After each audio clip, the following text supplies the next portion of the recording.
Concern is growing for missing Chinese tennis player Peng Shuai. The 35-year-old caused controversy earlier in the year after accusing the former vice premier of the Communist Party of sexual assault.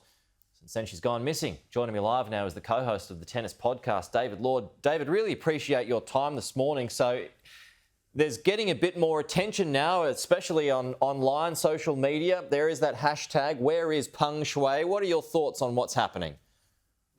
Yeah, I mean, first and foremost, concern. Everybody, I think, within tennis and everybody who's discovering this story is really concerned for her whereabouts. She has not been seen or heard from since she posted that lengthy message, which was taken down within 20 minutes of being posted. And I think that in itself has really concerned everybody, that she has been censored. And since then, nobody seems able to reach her.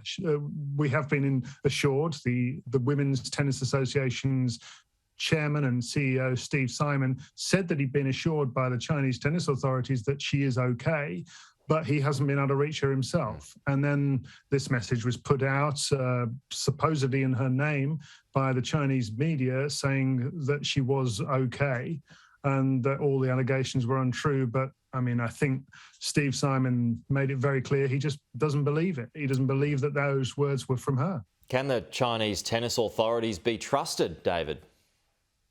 Well, I think there are big question marks. It didn't feel like a genuine account when you put side by side her 1,600-word account on her own social media channel, followed by a 10-sentence, very difficult to understand and place kind of message that followed. And yeah, he wasn't buying it at all. And I mean, there's a lot at stake for women's tennis and tennis in general in China.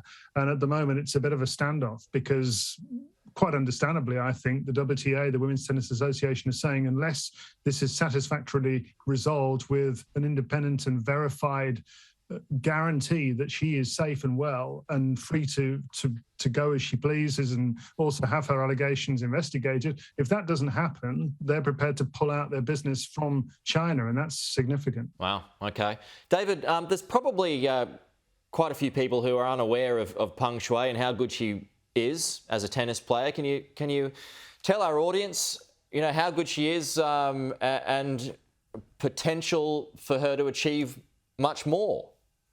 Well, I mean, this is somebody who has already been top 20 in the world and a former world doubles #1. She is a very, very good player who's had an excellent career, but this is way beyond that. This isn't about her future as a tennis player as such. This is a lot more than that. This is about human rights. This is about her very serious allegations against somebody in power in China, which were effectively scrubbed from the internet. Her identity has more or less been scrubbed from the internet in China within an hours of her posting that, and nobody's heard of her from her since. So that's what this is all about, and people are very, very concerned. Yeah, the nation already with sketchy at best human rights record.